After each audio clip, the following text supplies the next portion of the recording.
Quand j'ai commencé la photographie, je me suis retrouvé enfermé en train de faire de la photo. Je m'étais dit toujours, est-ce que c'est normal?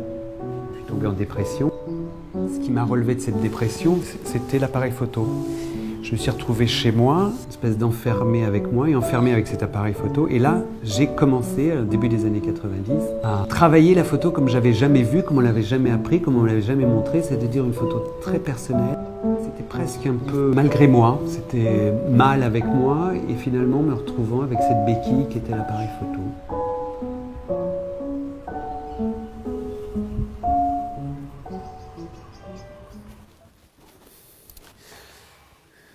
Dans les années 1840, on faisait de la photographie sans faire trop d'images. On avait sensibilisé une plaque, ça suffisait. Si on fait de la photographie, de l'image photographique, on loupe la photographie. Et il faut arriver à sensibiliser, mais de prendre quelque chose qui est très très particulier, qui est la lumière, uniquement la lumière. Recueillir la lumière sur une plaque sensible, c'est un boulot de dingue, quoi. Je photographie toujours à l'intérieur des appartements que j'habite, en filtrant le plus possible cette lumière, avec des temps de pause très très longs. Maintenant, avec un sténopé, une boîte, donc j'ai réduit le processus à quelque chose de très simple, une boîte, un trou, une plaque sensible. Et des types de lumière qui apparaissent, une lumière rouge ou une intensité de vert, une intensité de jaune, c'est un temps de pause. C'est-à-dire que plus la plaque sensible est régulée, plus on la travaille sur lui injecter une quantité de lumière assez précise, plusieurs fois répétée, etc., on obtient des couleurs. Et en fait, la couleur, elle y est vraiment à ce rapport du temps. Tellement le temps conditionne tout. Même dehors, nuages, pas de nuages, il y a du soleil, pas de soleil, midi ou 13h, c'est plus du tout la même lumière. En fonction de ça, on obtient des couleurs, on obtient une série. Maintenant, ça fait 30 ans, j'avais encore cette idée de dire je ne peux pas vraiment photographier sur rien, un mur blanc qui va renvoyer de la lumière. J'avais encore toujours une envie de photographier quelque chose. Et moi, dans la photographie, je m'étais aperçu qu'au fil du temps, l'histoire de la photographie est très liée au corps. Les premières photographies des gens comme Bayard, par exemple en 1840, se photographient torse nu à l'intérieur. C'est pratiquement les premières photos, c'est le corps. Il évacue tout sujet. Donc du coup, je me suis mis très vite devant. Alors, il y a une pudeur, on photographie un bout d'épaule, on photographie un bout de tête.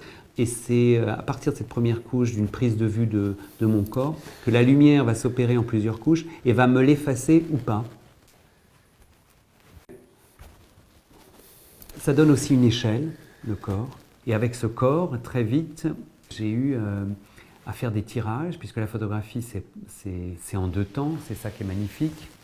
C'est qu'il y a un temps pour la sensibilité de la pellicule, et puis il y a un autre temps qui est celui de l'apparition, qui est de faire un tirage.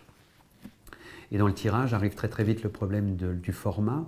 Et donc le corps donne en fait l'échelle. On se met à faire une photo comme la mienne dans un enfermement avec un sujet réduit à zéro où il n'y a que de la lumière.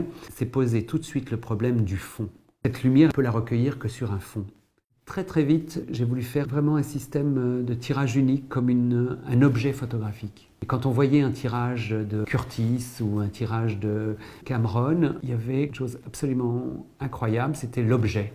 Le fait de faire un tirage unique, c'est de forcer les gens un peu à voir le tirage. Et j'ai tout de suite su que l'importance, à travers toute ma problématique de ma prise de vue, que l'important était quand même de faire un tirage. Et que le tirage, c'était ça, la finalité.